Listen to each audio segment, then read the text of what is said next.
အားလုံးပဲမင်္ဂလာပါခင်ဗျာဒီနေ့ကျွန်တော်ဖတ်ပြပေးမှာကတော့ဆရာမင်းကျော်ရေးသားတဲ့ငိမ့်တဲ့ချမ်းတဲ့မိုးဆိုတဲ့ဝတ္ထုရဲ့အပိုင်း18ကိုဖတ်ပြပေးမှာဖြစ်ပါတယ်အားလုံးပဲနားဆင်ပေးကြပါဦးခင်ဗျာ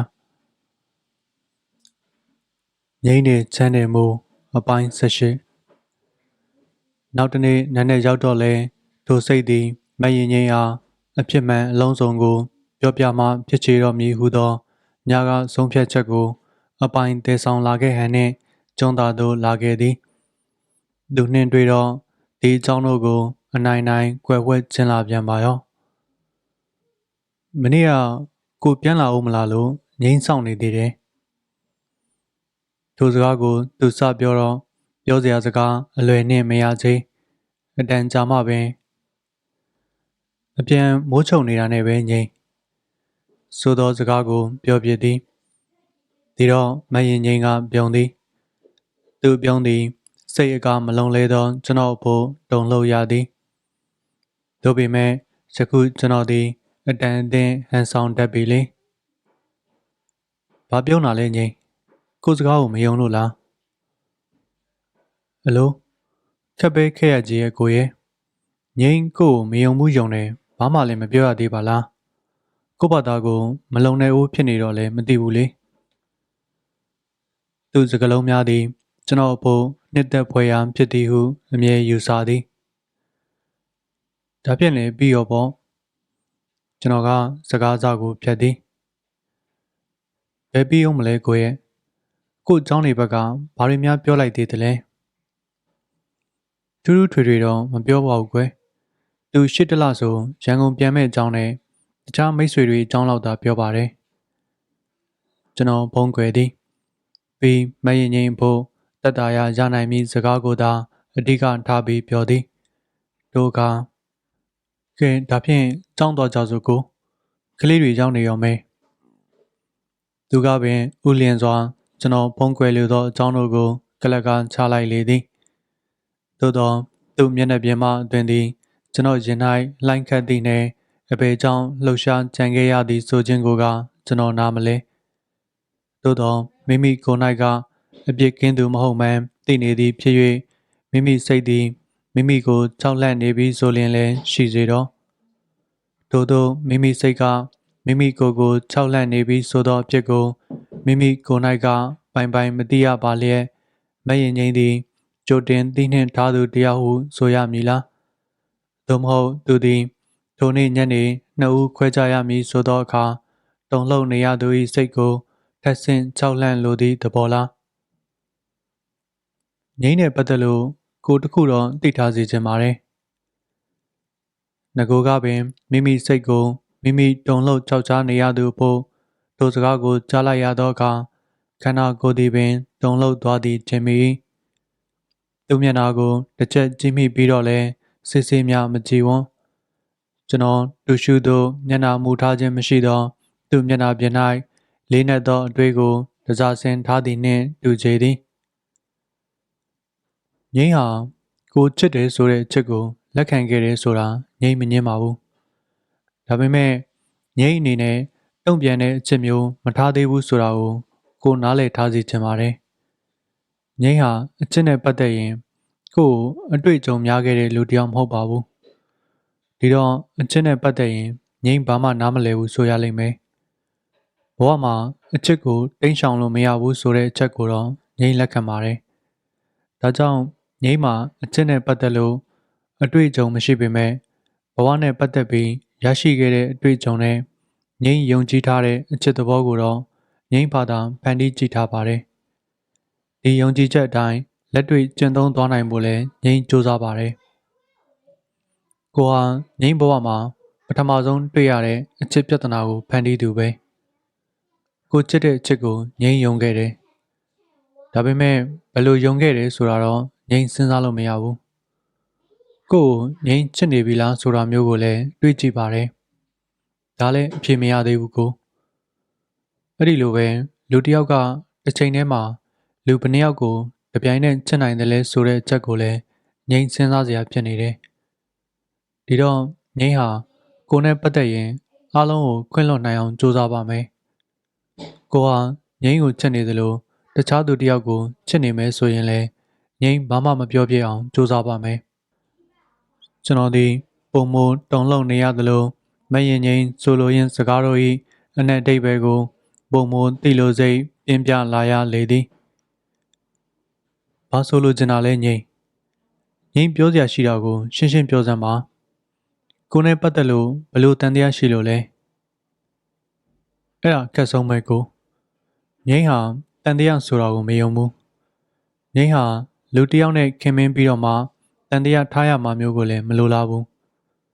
ကို့အပေါ်မှာငိမ့်ဘာတန်တရားမှမရှိဘူးဒါဖြင့်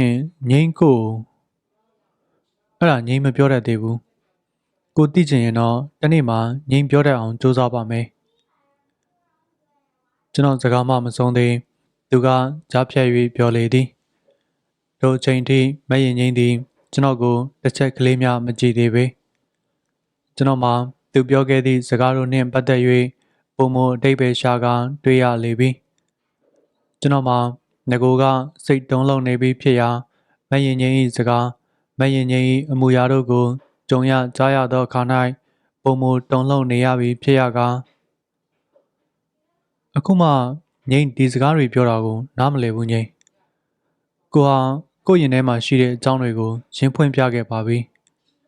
ဒီအချိန်မျိုးကြမှာငိမ့်လျှို့ဝှက်တဲ့စကားမျိုးပြောတာကိုနားမလည်နိုင်ဘူးကျွန်တော်အတန်သည်တုံးနေလေသည်ဒေါသရောနေသည်လည်းဖြစ်ပေလိမ့်မည်ထိုအခါမယင်ငိမ့်သည်ဘာမှစကားမပြန်ပဲအဝေးသို့သာစိုက်ငေးမျောနေသည်အတန်ကြီးကြားမှပင်ငိမ့်လျှို့ဝှက်တတ်တယ်ဆိုတာမသိလို့လျှို့ဝှက်တာပါကိုငိမ့်ကိုယ်တိုင်မသိတဲ့အချက်တစ်ခုကိုငိမ့်ဘယ်လိုပြောရမှာတော့တချို့လူတွေဆိုရင်သိနေကြုံနေရတဲ့ဖြစ်တွေကိုတော့မှလျှို့ဝှက်ထားတတ်ကြသေးတာပဲဥစားမိုးကြိုးပြစ်ခံရသည်ဆိုခြင်းကိုကြားဘူးပါ၏သို့တော့ကျွန်တော်မကြုံဘူးပါယခုမူကျွန်တော်သည်မိုးကြိုးပြစ်ခံလိုက်ရဟန်တူ၏ကျွန်တော်တကိုယ်လုံးသည်ပင်မိုးကြိုးဆက်အသင့်ခံရသလိုရုပ်ခနဲခံစားလိုက်ရပြီးကျွန်တော်၏အာယုံကြောအလုံးသည်ပြတ်တောင်းကုန်ကြလေပြီထင်ပါသည်သို့တော့ပြန်มาတော့ကိုငိမ့်ဒီစကားတွေပြောတာဟာကို့အတွက်ပြောတာပါကိုချစ်တယ်ဆိုတဲ့အချက်မျိုးကိုငိမ့်မငင်းဘူးလူတစ်ယောက်ရဲ့မေတ္တာတရားဆိုတာမငင်းပယ်ကောင်းမှုလို့ငိမ့်ယုံပါတယ်ကဲပြန်တော့ကိုမိုးချုပ်လာပြီစကန်းသားကမျောလာရော်မယ်သူကထိုစကားကိုဆိုသောအခါကျွန်တော်သူ့ကိုခွဲခဲ့ရလေသည်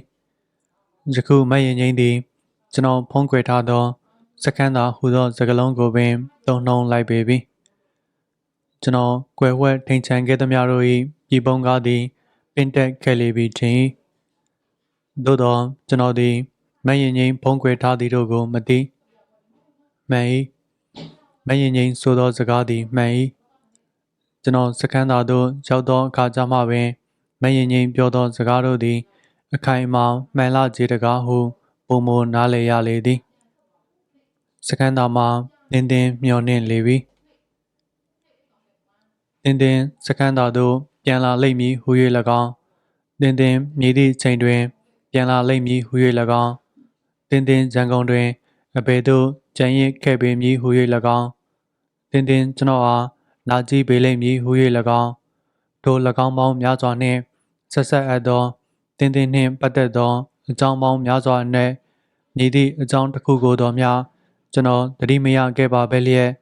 ထိုနေ့စကန်းသားသို့ပြန်သောအခါတင်းတင်းကိုအပြုံးနှင့်တကွတွေ့ရသည်တွင်ကျွန်တော်ဘယ်မှအံ့ဩကြပါမည်နည်းမအံ့ဩတင်းတင်းကကျွန်တော်ရန်ကုန်မှထွက်သွားခြင်းနှင့်ပတ်သက်၍ဝမ်းနည်းရသောစကားကျွန်တော်နှင့်ခွဲခွာနေရသည့်ကာလများ၌ပူဆွေးရသောအကြောင်းကျွန်တော်အတွက်အားလုံးစိတ်မကောင်းရသောအကြောင်းစကန်းသားသို့ချက်ချင်းလိုက်လာခဲ့လို့တော့လဲရန်ကုန်၌လက်ဆရှိသည့်အလုတ်ကလေးများအတွက်ဦးလေးထွန်းအလုတ်များနေသဖြင့်မပြန်ပြစ်ခဲ့သည့်အကြောင်းများစွာသောအကြောင်းတို့ကိုပြုံးကမဲ့ကဟန်လောက်ခါနှင့်ပြောပြ၏ကျွန်တော်ဖို့ညီတို့မျှမထူကြရုပ်စွာအဆုံးယခုအခါတင်းတင်း၏ရင်တွင်ကျွန်တော်၏သွေးသားနှင့်ပေါင်းဆက်မိသောကလေးငယ်သည်3 လခန့်တရေတီးမိပြီးဆိုသောစကားကိုအထူးဆန်းအဖြစ်သူပြောလာသည်ကိုပင်ကျွန်တော်မတုံလို့စိတ်လည်းမဝင်စား သူစကားတွေတလိုက်လိုက်သူအပြုံးတွေတမြိုင်မြိုင်နှင့်ရှိနေသည့်တိုင်အောင်ငိုင်သောတွေးသောမလုံမချောက်နိုင်လာသောကျွန်တော်အဖြစ်ကိုတွေးရသောသူစိတ်မကောင်းဟုလည်းဆိုသည်ပြီးမျက်ရည်ဝေသောမျက်လုံးနှင့်ကြည့်သည်နောက်သူမျက်နှာကိုကျွန်တော်ရင်ခွင်မှအပ်သည်ငိုသည်ရှိုက်သည်သူသည်မျက်နှာကိုရင်ခွင်မှအပ်ခါကျွန်တော်ရင်၌ရှိသောအကြောင်းတို့ကိုစူးစမ်းလေသည်လားသို့သောသူသည်ကျွန်တော်နှလုံးသားကိုမမြင်နိုင်ပေမြင်နိုင်သည်ဆိုအောင်သိနိုင်ရန်မလွယ်သိပါစေအောင်ကျွန်တော်တုံလုံးလိမ့်မည်မထင်ထိုညကကျွန်တော်ရင်မှာသူ့မျက်နှာအပ်ထားပေမဲ့ကျွန်တော်အတွေးမှာကမရင်ငိမ့်သူ့အတွေးမှာကအဘယ်နည်းမသိတတ်နိုင်နောက်တစ်နေ့ကျတော့ထိုမိန်းမသည်အလိမ္မာစကားကိုဆိုတတ်လာပြန်၏မောင်ဖေဖေကိုတော့သွားတွေ့ဖို့ကောင်းတယ်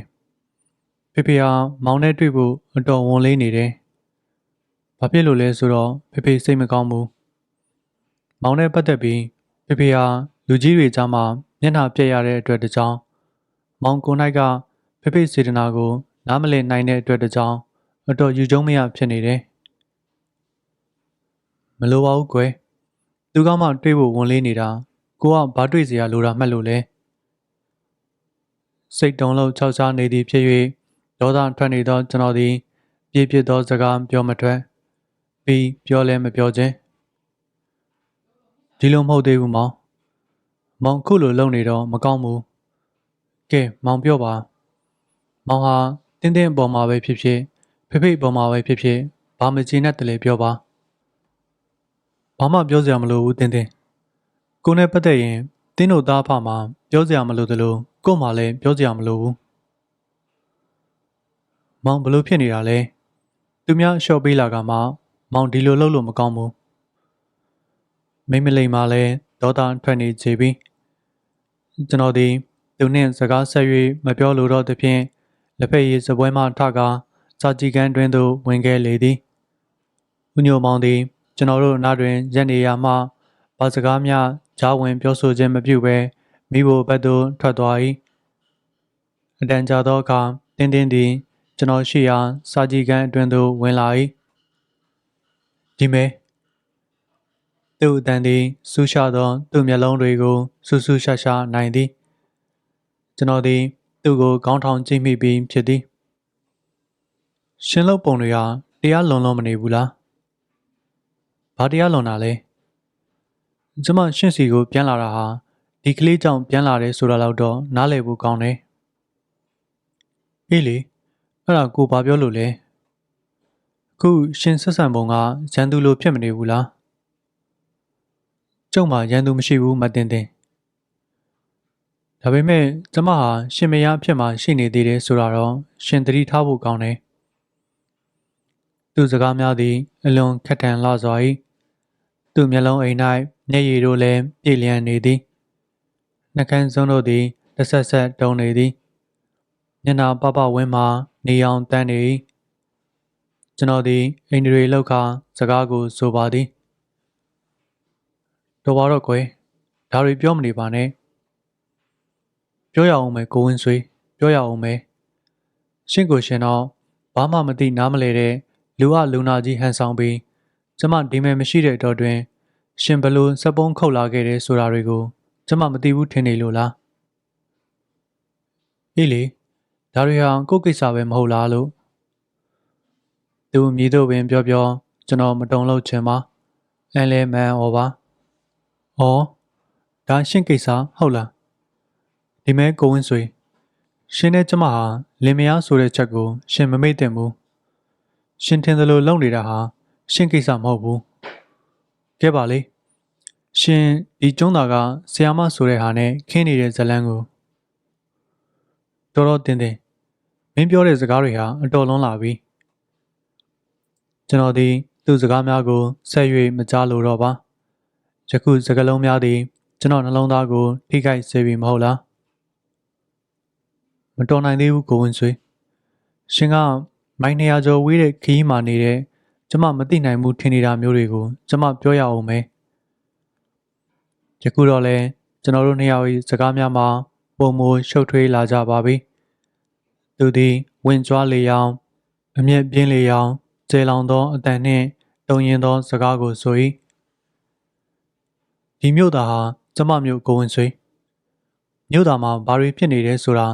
ကျမဘဲရောက်နေနေအကုန်သိနိုင်တယ်ဒီတော့ရှင်ဒီကိစ္စကိုရက်ရင်ရက်ပါမရက်ရင်ကျမနိုင်တဲ့နီးနဲ့လုံမှာပဲယခုတော့လဲမိမလိမ္မာမတင်တင်သည်တကယ်ရန်သူကြီးပမာစစ်ကြညာတမ်းပေးလေပြီကျွန်တော်လဲမန်ဩခြင်း၍မနေနိုင်တော့ပေသူနှင့်ပတ်သက်၍မတုံလို့လိုတော့လဲကျွန်းသားကဆရာမမရင်ငိမ့်နှင့်ပတ်သက်လာပြီးဖြစ်ရကားကျွန်တော်တုံလို့ရလေပြီမဟုတ်သေးဘူးတင်တင်ဒီကိစ္စကြောင့်တော့ဒီလောက်စကားများဖို့မလိုဘူးမင်းသိတယ်ဆိုတာတဆင့်စကားပါမျက်မြင်တစ်ပါးကပြောတဲ့တဆင့်စကားဟာအခိုင်လုံဆုံးပဲကိုဝင်ဆွေဟေ့ပါလေကိုပြောတာကိုမင်းဆုံးအောင်နားထောင်ပါဦးပြီးတော့မင်းပြောချင်တယ်လို့ပြောလုပ်ချင်တယ်လို့လုပ်တာပေါ့ကျွန်တော်ဒီစိတ်လွတ်တတိလွတ်ဖြစ်နေရန်ရှိသောတင်းတင်း၏အခြေအနေကိုဆင်ခြင်ရလေပြီထိုအခါမိမိကိုယ်လည်းထိန်ချုပ်ရသည်ပြောလိုသောစကားတွေသည်ခြင်းကိုတွန်းကန်၍ထွက်လာသည်စေကားအတတ်နိုင်ဆုံးညင်သာအောင်စူးစမ်းရလေသည်မရင်ငိမ့်ကိုကျွန်တော်ထောက်ထားကြပါဦးမည်ကိုနဲ့ပတ်သက်တဲ့အကြောင်းကိုတင်းတင်းဘဲကပဲတည်တည်အမှန်ကိုသိနိုင်မှာမဟုတ်ပါဘူးဘာဖြစ်လို့လဲဆိုတော့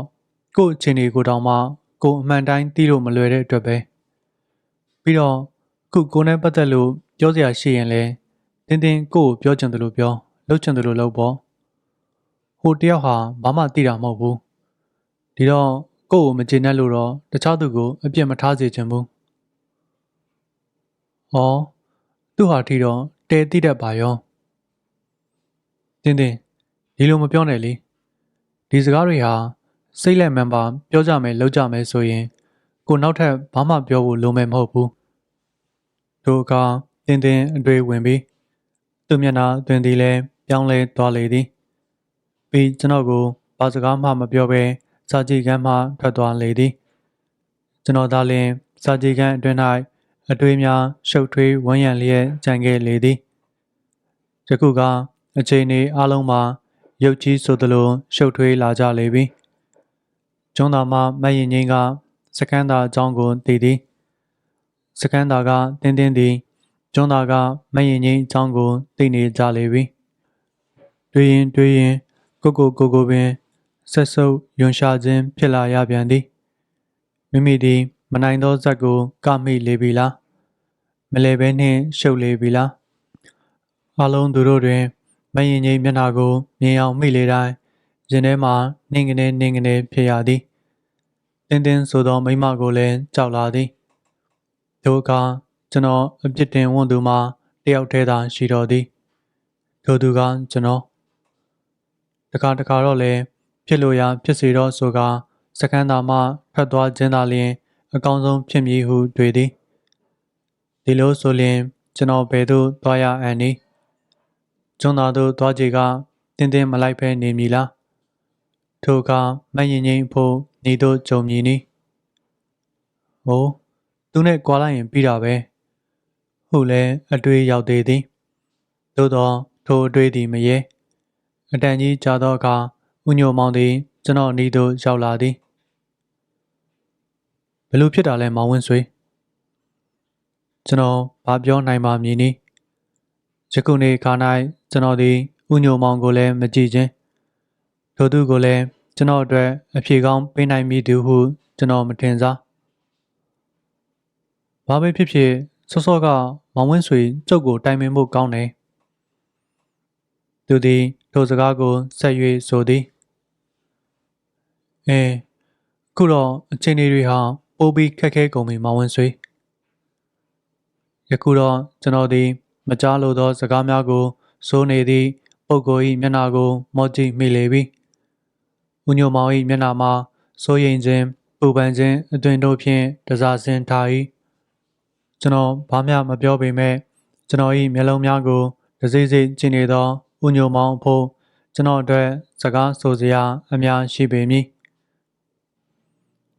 ကျုပ်တခုတော့မောင်ဝင်းဆွေကိုပြောချင်တယ် ခုချိန်ထိမောင်ဝင်းဆွေရဲ့ဘဝကိုသူတို့သားဖပိုင်းထားကြတယ်အဖိုးကြီးသည်ကျွန်တော်အားပြောနေသောစကားကိုဖြတ်ကာတကိုယ်တည်းပြောသလိုညင်ညူလိုက်ပြန်သည်ဘာဖြစ်လို့လဲဦးကြီးညိုမောင်